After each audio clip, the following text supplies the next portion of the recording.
And we're live.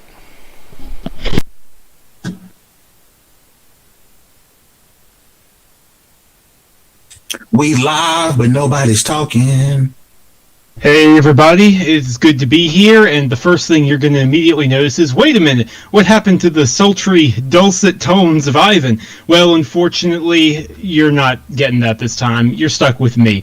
I'm your host here, I guess, Samuel Tolbert, and I've got some of my Multiverse Bros with me, such as Mr. James Wilson. Hello there. I have nothing to contribute to this week's episode, but I'm here for the ride to provide pithy comments and sarcasm. Let's do it. And we've also got Mr. Fame Entertainment. I'm here to be super extra to take Ivan's place. I am also known as B Anchors, as Black Anchor, so I'm going to be Anchor today.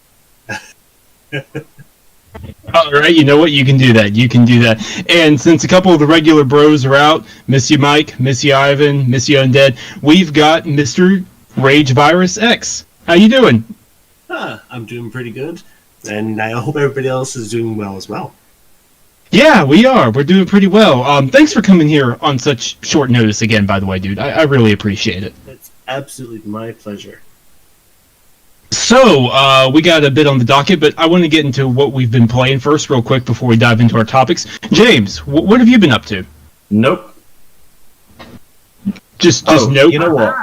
I got Disney Plus. And I immediately sat down and thought, there's loads of good stuff on here that I've never seen.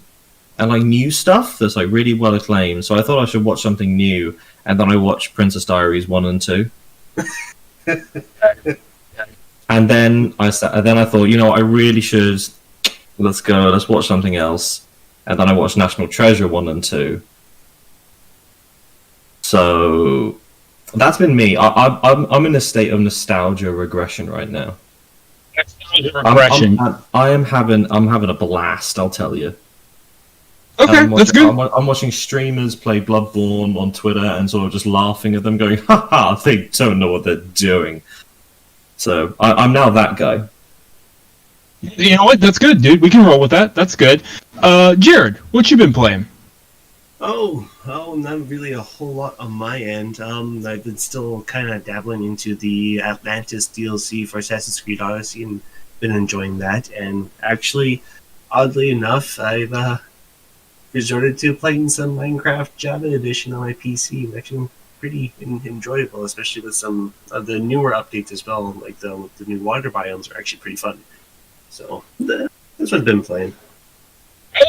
That's good, and that's actually related to one of our topics. You're going to find out later on, so that's interesting. Fame, right. what have you been up to? What have you been playing?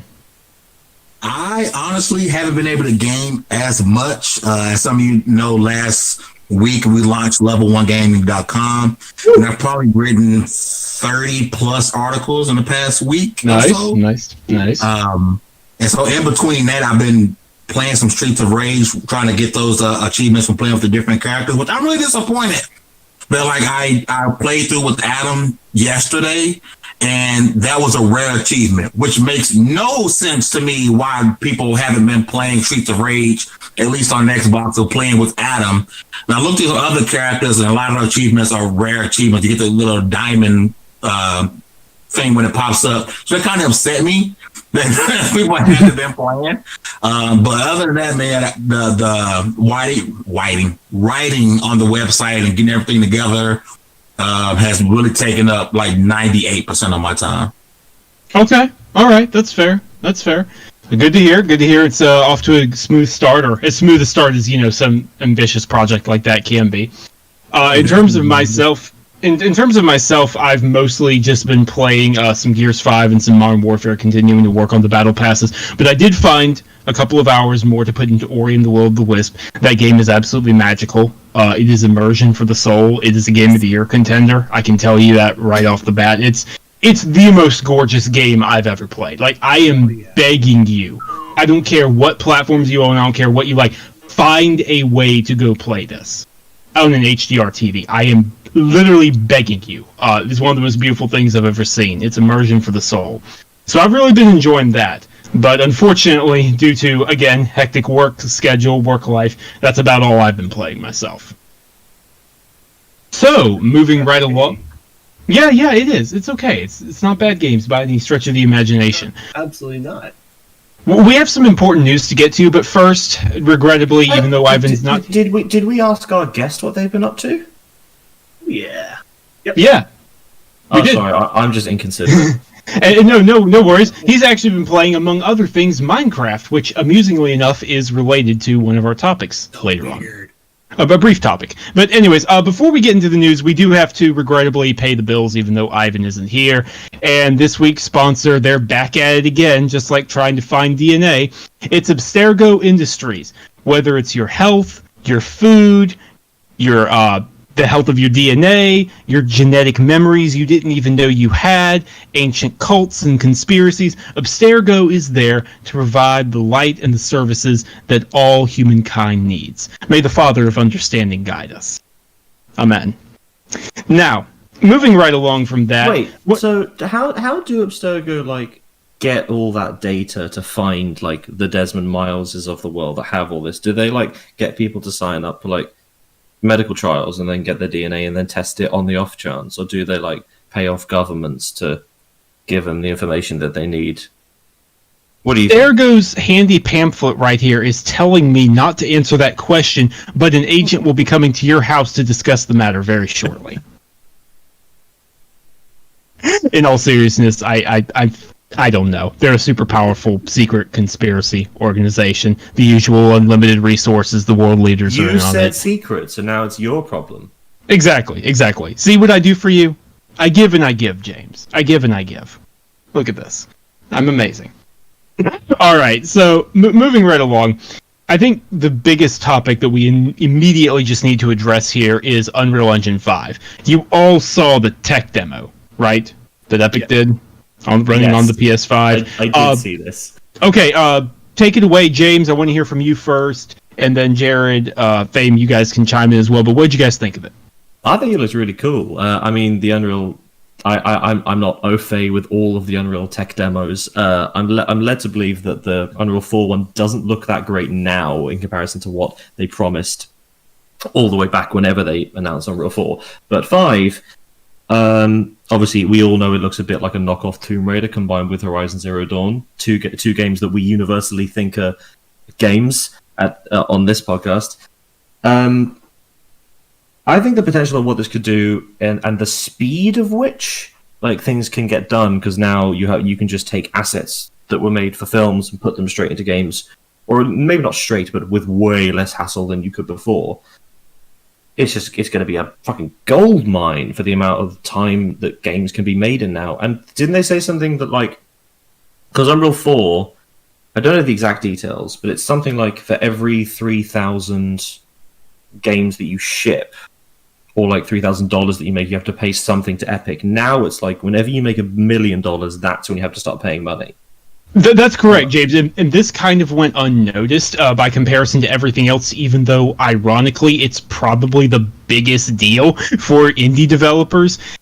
Previously, it was $50,000, which, okay, $50,000. I mean, I'd take $50,000. It was $50,000 that if you made your game using Unreal, that you had to make before you owed them royalties. Now it's $1 million. That is going to change the indie scene moving forward. Indie devs are going to be frothing at the mouth, swarming to swap over from Unity to Unreal Engine 5. Yeah, that's huge. Because the jump between having to pay royalties at 50 and having to pay royalties at $1 million is, I don't know if people budget, but it's anywhere from 5 to 10 extra people working on the project to get it done quicker, get it done better, maybe even more than that.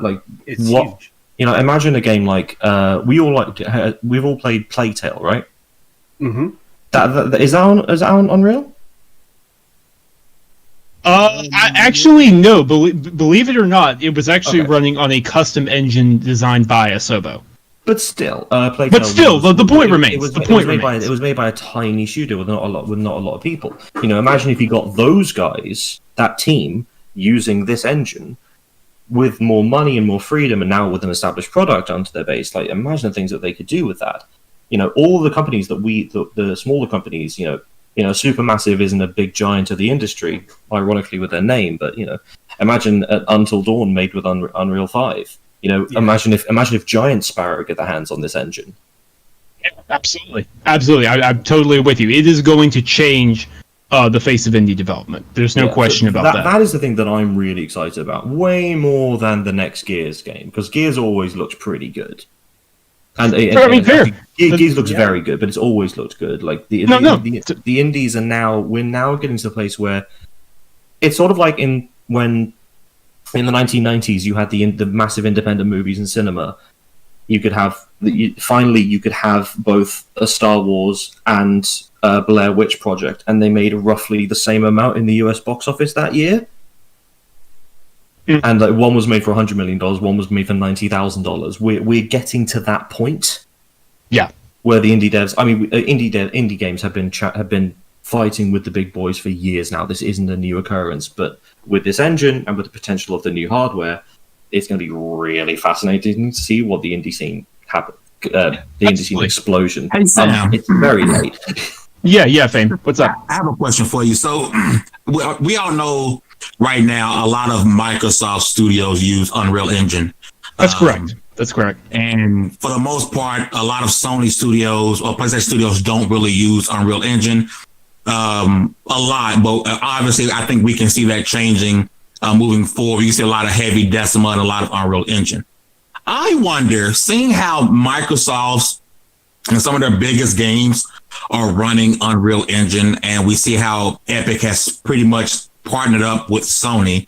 I wonder how much we will begin to see, other than maybe the Gears franchise, maybe start to see some of Microsoft's newer IPs and starting in 2022, 2023, begin to use the Slipspace engine that they're working on with Halo.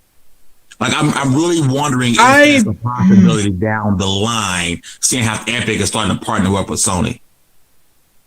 Going to say no. It's unlikely. And here's the thing. You're not going to see Sony just change over to using this. Bend Studio is going to use it. Bend, the developers of Days Gone and the Siphon Filter games way back then, they use Unreal Engine. So yeah, Days Gone 2 will be made in Unreal Engine 5. But beyond that, they're going to use Decima and their in-house custom tech. Sony's ICE team, that's what they do. They sit around making engines all day. That's not going to change.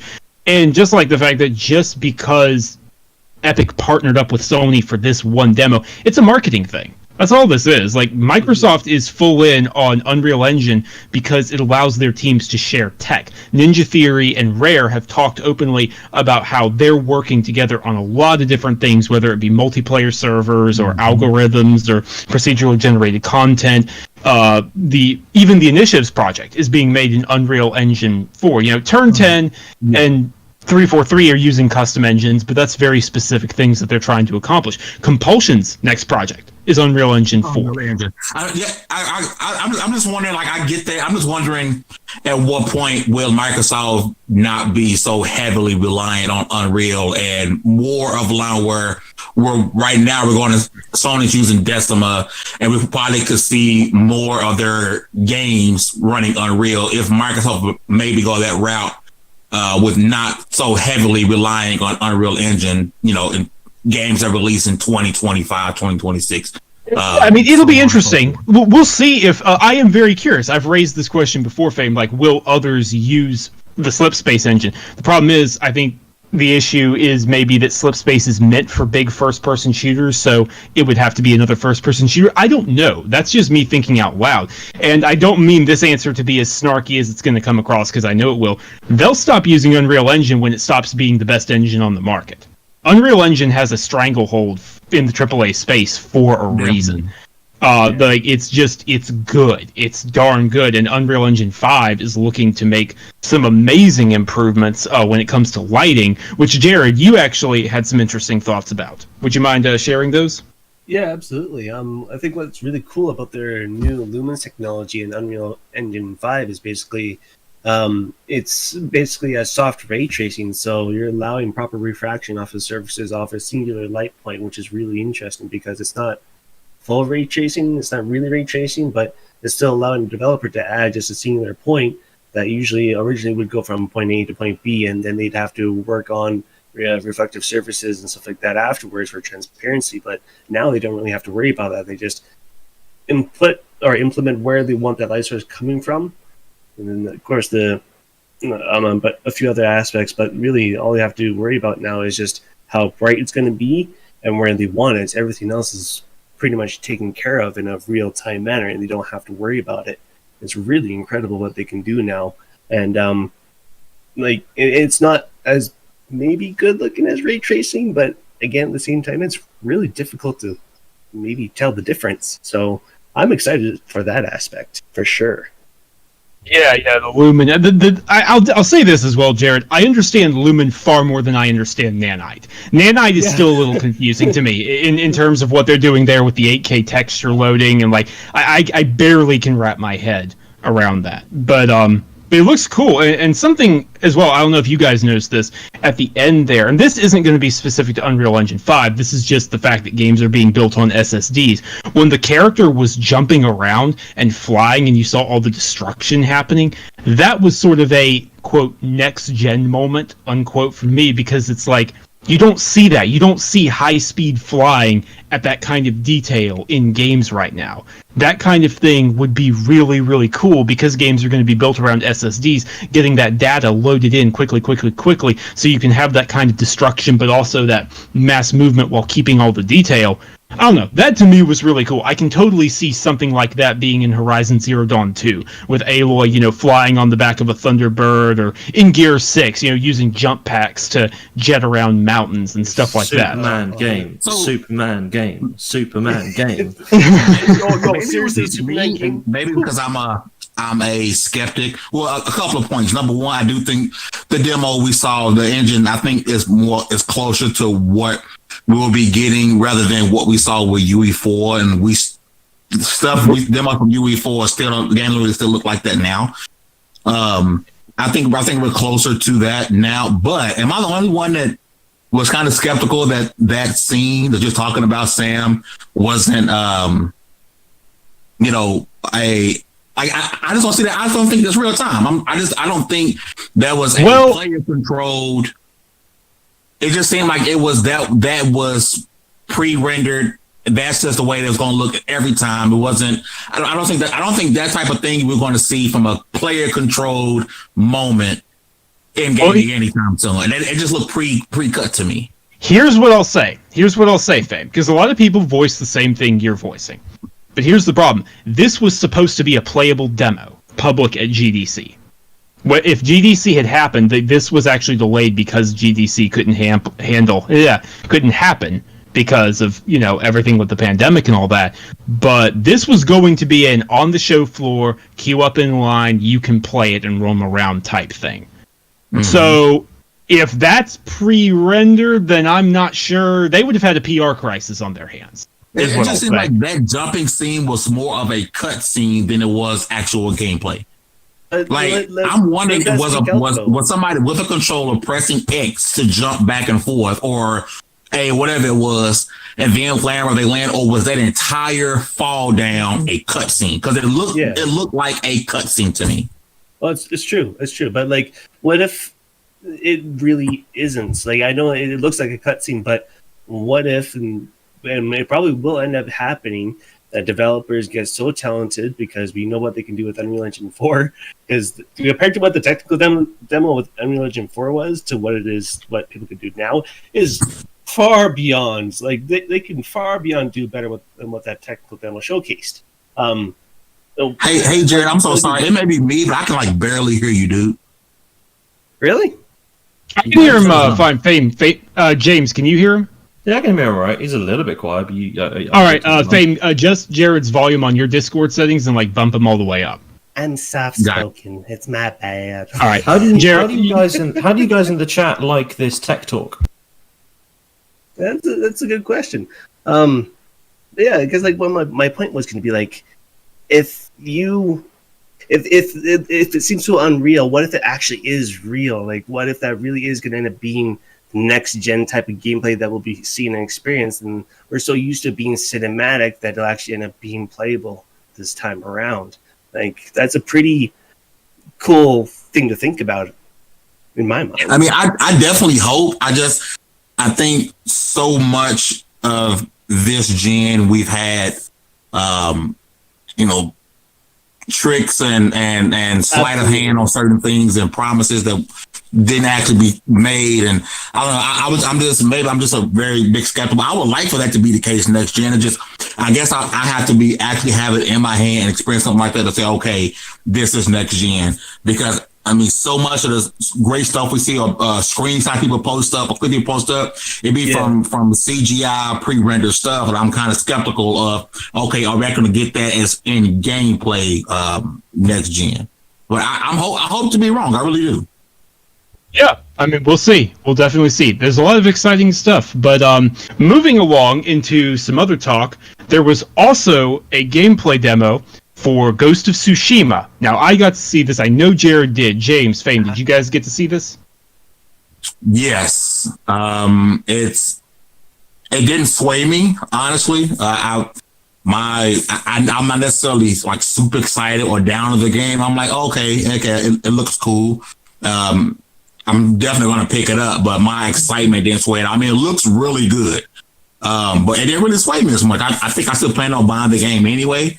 But it definitely looks great. It looks like between that and The Last of Us 2, a perfect way to wrap up the PlayStation 4. Yeah, that's fair. Jared, what about you? Oh man, well, you heard my thoughts on the gaming perspective, but I'm so excited. This is a fantastic game that's right up my alley, and I've always had a thing for feudal Japan and that type of era, and just everything about it really just, I just like it. It's really neat. I've always just been fascinated, and knowing that it's going to be a really, I think probably a really nice high quality AAA game that's set in that time frame is really intriguing to me, and I'm excited to dive into it and discover what the story's about. I'm sort of interested in playing Ghosts, but I'll wait. I'll wait until the general consensus, until I learn more about the game, because right now I'm very on the fence and leaning towards maybe not getting it. You know, one thing I've kind of noticed that I've seen more people more down on the game now after they've seen gameplay than they are more people being excited for it, which is kind of weird. You think after you see gameplay, more people be saying, oh yeah, definitely day one. But for some weird reason, I see more people say, this kind of mid, or maybe I'll wait on this. That's a weird sentiment I've noticed, with this. Yeah. Yeah, Fame. I'm glad you said that. People, go ahead, James. Go ahead. Very quickly, it's just, for some people, the game that they had in their head will never be as good as what is actually there, and that will turn off a bunch of people. And maybe that's a part of what you're seeing. It's possible. That's possible, James. And I'm glad you brought that up, Fame, because I'm noticing the same thing, and I'm in completely the opposite situation. I was one of the people. Ask Jared. I was the Debbie Downer in the gaming perspective chat, and Jared will back me up on this. Where it's like every week, I don't know, guys. I'm just not feeling this. While the other three are hyping it up to the moon. Now I'm interested. I still don't think. Okay, I'm going to be honest. I do think some people are getting a little runaway with this. I don't think this is going to be a better than or equal to Last of Us Game of the Year contender. I think those people need to sort of cool the engines a bit. But it looks good to me. The gameplay looks interesting. The whole Kurosawa aesthetic that they're going for with the cherry blossoms and the wind and the markers and using animals to navigate to shrines. And you can play the game in black and white with the film grain. That's really cool to me. The duels, the two different ways, the honorable, the dishonorable combat. I like that stuff. It looks good. It looks like the Assassin's Creed game in Japan that we are never going to get.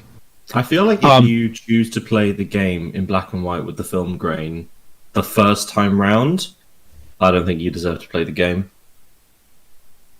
No, not the first time around, but they're including it as an option, which is cool. Oh yeah. And it's going to make for some killer photo mode. I feel like if it's available from the get go, I think that's a bad choice from the developer's part, frankly. It should be unlocked the moment you finish the game. Now, you played it, now enjoy it in Kurosawa mode. Maybe, that's the thing, but it's up to people. It's their choice. I liked it. But that was a minor topic. That's our thoughts. It's out July 17th, I believe, literally one day less than a month after The Last of Us Part 2, so PS4 is going out with a bang there. And that is going out with a bang because those are the last two major PS4 games in terms of Sony-developed exclusives. Moving right along, we've actually got some interesting information from Microsoft today on Minecraft. Now, Jared, this is why I said it was interesting that, you've been playing Minecraft recently. Yeah. Fame, you remember when people said that Microsoft was never going to make their money back from buying Mojang and Minecraft and Most definitely, and I think they've made their money back tenfold at this point. Did people ever say that? Yes, James. I remember those days. There were people who said it was a stupid purchase, that it wasn't going to be good, that its days were over, it was over the hill. For context, Are these back the in same people who said that buying Star Wars was a bad idea? Probably, for all I know. Here's the thing. Back in 2016, okay, this is years after Minecraft had come out, it was at 100 million copies sold. Not bad, like the third highest selling game of all time at that point, I believe. Or second, maybe it was just behind Tetris. Today, Microsoft 100 million. It is undeniably the greatest selling video game of all time, and it is 80 million copies ahead of the second place runner, which is Grand Theft Auto 5 at over 120 million. I still think Tetris is actually number one because it's so everywhere. I don't think pre-installed versions count. I think that's the issue. Well, no, they should. Like 300 million though, Tetris. I don't think it is, but I can check, but I don't think it is. I'm curious. I'm looking. 200. Dude, just thinking about the brilliance of Microsoft to keep Minecraft multi-plat, and then you still got Minecraft Dungeons coming out, and I think it was a brilliant move to keep it multi-plat. It was super smart, and they're going to continue to make millions and millions hand over fist because no matter what you play on with this Xbox, PC, PS4, Nintendo Switch, you're likely, or someone in your family is likely playing Minecraft, and they're going to want Minecraft Dungeons. And Microsoft, no matter if you buy it on PS4, they're going to rake in the cash. It was just a brilliant business move to not only buy Minecraft or Mojang, but to keep it continually be multi-plat, and then to continue to sell merchandise. It was just a brilliant move that a lot of people didn't see this outcome being. Not a lot of people. There's a small amount of people who didn't see this outcome. Because most people could have saw this outcome with how big Minecraft was at the time.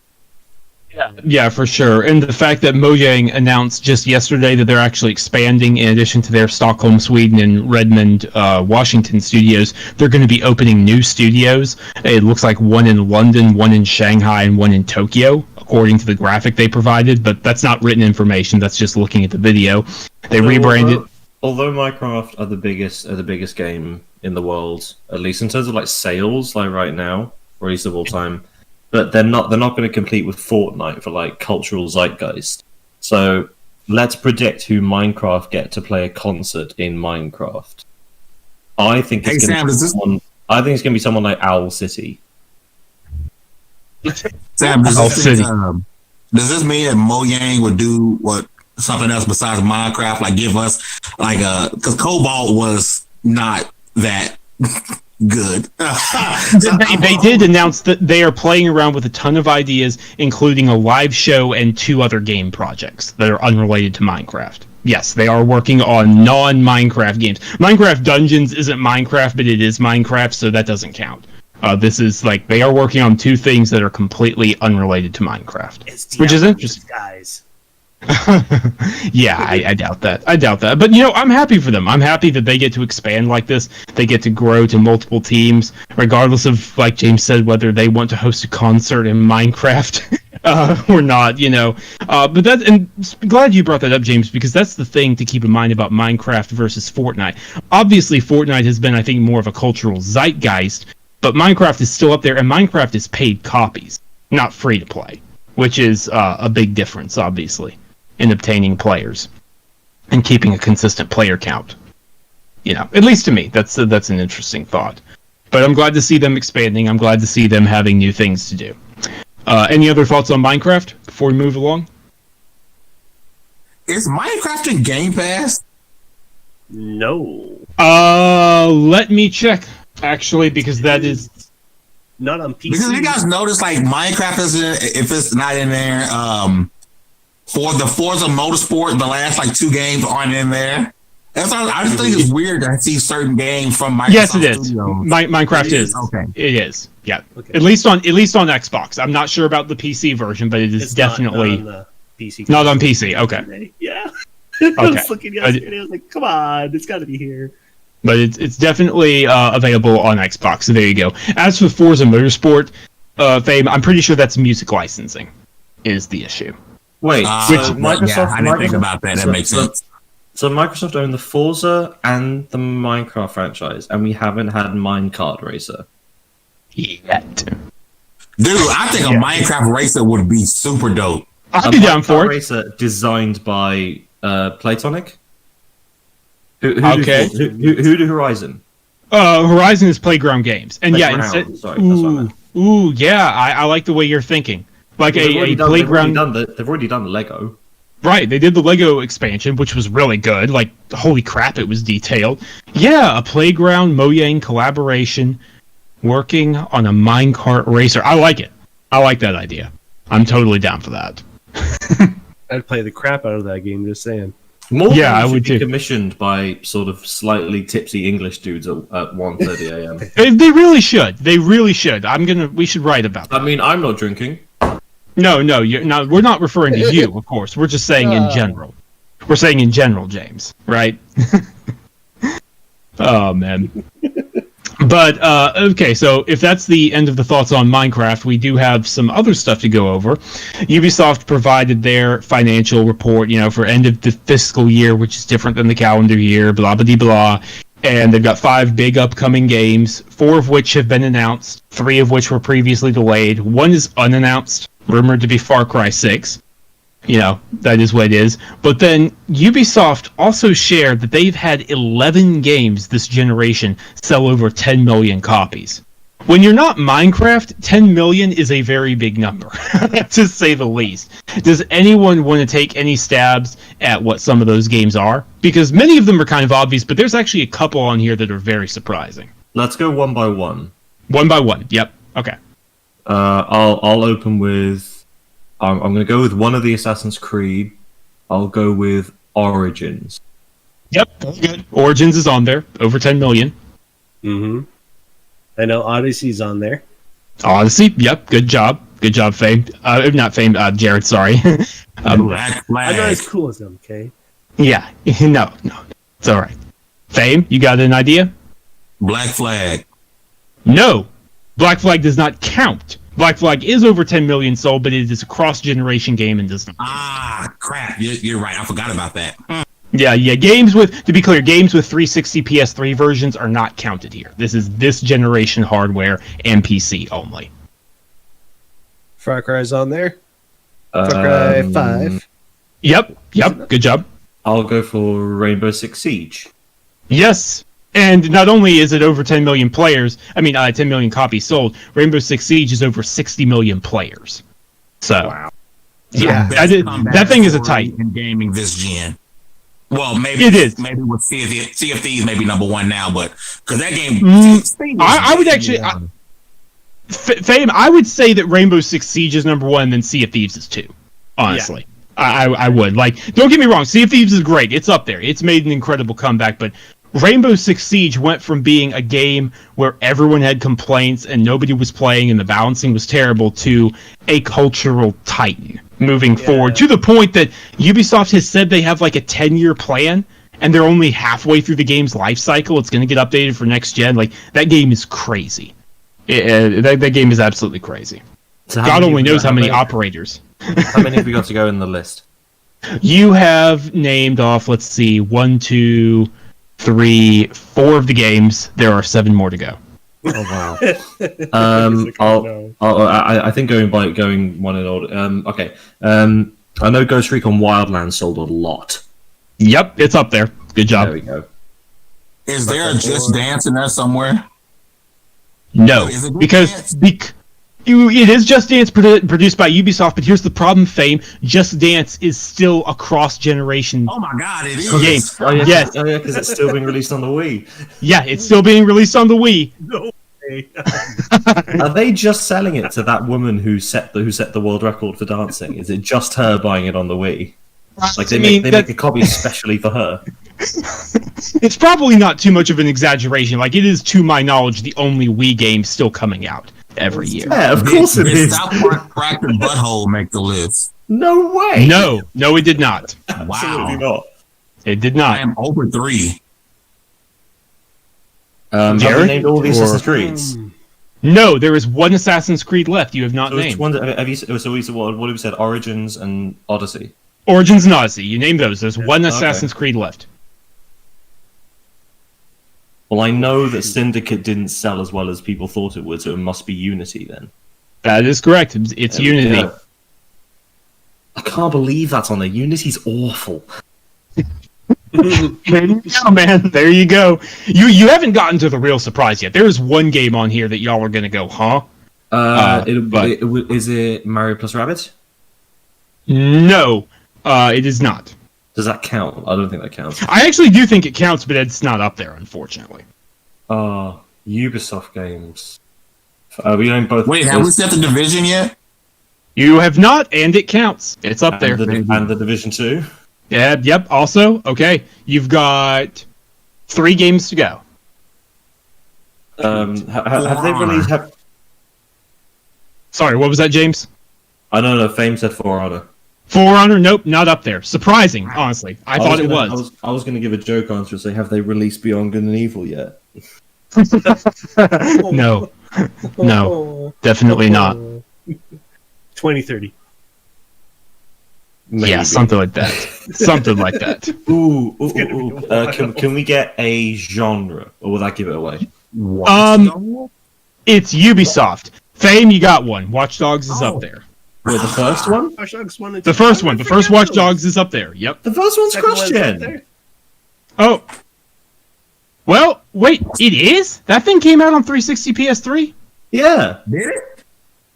Yeah. Then why the I hell swear are it they did. including I swear it did. I'm gonna go look at maybe it did. I'm looking it up. I mean, maybe if it did, James, then I don't know what their reasoning is, and I can't tell you because Black Flag definitely did. Yeah, James is right. It did come out on the first Watch Dogs. It came out like 6 years ago. Then okay, James, I can't tell you why they didn't include Black Flag because Black Flag definitely sold over 10 million copies. So don't know what to tell you. I think I want my Black Flag credit. but yeah, you know what? We'll give it to you in honorary spirit, Fame. How's There we that? go. I'll take it. All right. Okay. Do you guys want me to just give you the last shocking one? Yeah. Yeah. Watch Dogs 2. No. Oh, Yeah. That's not that surprising. Watch Dogs 2 is great. I didn't think it sold well at all. I did not hear about it selling well. It sold well enough to get a third one. Fair enough. Yeah, I suppose. I mean, I suppose there's that. That's a good point. Consider it. But yeah, so there you It's go. sold well enough to get a third one that is the way most ambitious of any of them. Yeah, you watch. Watch Dogs Legion. I'm talking about. Yeah, Watch Dogs Legion is. I really wish that was out right now because for me that is a perfect lockdown game. Yeah, that is Especially a for game me, where me living in London, it's like I get to go around London. Yay! It's like normal. you get to have your bobbies running around, bashing people's Don't croissants. call them that. No one calls them that. But I just did. But you're not a person in the UK. Fair enough. Yeah, no, that's ambitious. And I'll tell you this. So why don't we play something a little different here since we got some time left? When do you guys think Ubisoft's lineup is releasing here? They've got 5 games coming out by March 2021. Oh, man. When do you think they're releasing? So is Legion just like shelved? Like they just haven't? No. We know what 4 of the 5 games are. To be clear, okay. it is an unannounced game, heavily rumored to be Far Cry 6, but technically unannounced. Assassin's Creed Valhalla, Watch Dogs Legion, Rainbow Six Quarantine, and Gods and Monsters. Those are the 5 games. So we're talking about the unannounced one. What is the unannounced game? We don't know what the unannounced game is. There's a lot of rumor that it is Far Cry 6. I think it is absolutely not going to be Splinter Cell, because I think I'm done predicting Splinter Cell. Depressingly, I'm with you. It makes me very sad, but it seems to be that Ubisoft simply doesn't have any interest in doing a proper stealth, Splinter Cell game, and that hurts. That really hurts because there's not a lot of those kinds of games on the market, and they could make a killing if they did one right. But they're not making them. So we know Assassin's Creed Valhalla is holiday 2020. I'm going to take a wild guess and say that game comes out when the consoles come out. So, like the day the Series X and or the PS5 comes out, that's when Valhalla will be out. I think that makes perfect sense. What about Watch Dogs Legion, though? When do you think that one's going to be out? I mean, the holiday would be the time to release it. I'd say fall. This year? I'd say the fall time, like maybe late September, October. Okay, so you think like maybe before Assassin's Creed Valhalla, then? Yeah. Same. Okay. It's not a launch game. It's not a launch game, but you're putting it in the release window, as people like to call it. Right. That's what you say. Yeah, and then of course you have cross-gen compatibility too. I can see it. It's certainly possible. Rainbow Six Quarantine is kind of the weird one to me, where I'm not. That could come out tomorrow, or it could come out in 6 months. Exactly. That's my point. The kind of thing that could drop you like, it's out now. Go and get it. Yeah, I can totally see Ubisoft in July saying, "Oh yeah, at the end of August, Rainbow Six Quarantine is out." You're right, James. Also, what an interesting name given our current predicament. Yeah. Some things you just can't write.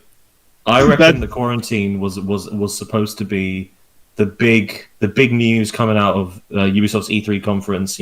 Oh, and just one more thing, they showed the trailer for Quarantine, another trailer, and they're like, and you can guys all play it on the show floor, and for the rest of you, you can play it tomorrow when it comes out. They were going to do something crazy like that. That's my theory, at least.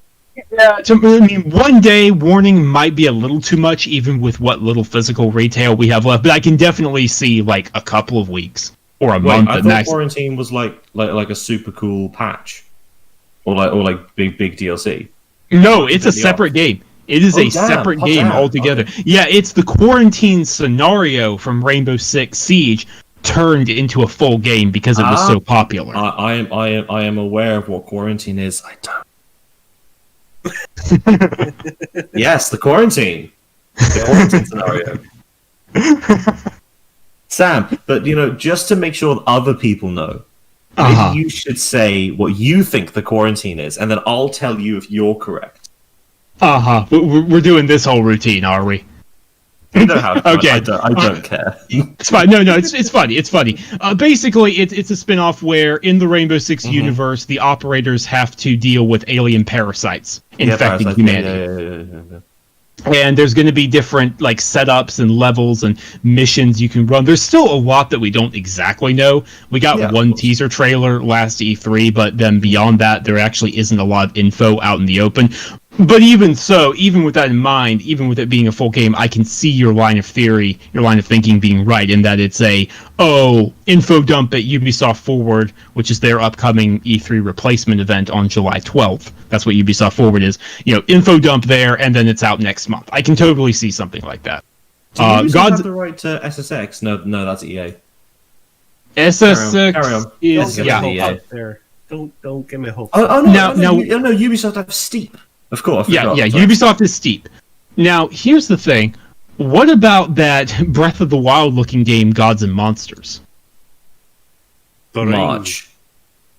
You think that's a next year type thing? Yeah, I reckon they're gonna release it on the 4th anniversary of Breath of the Wild. Straight up. That'd be bold. March 3rd, 2021. Boom. Lock it. That would be really bold, but you know what? I'm here for it. Wait, did it come out March 3rd? Did Breath of the Wild? I believe it. Did Did I just pull that out of nowhere? I think you did. I'm pretty sure it was March 3rd. Yes, it was March 3rd, 2017. Oh my god!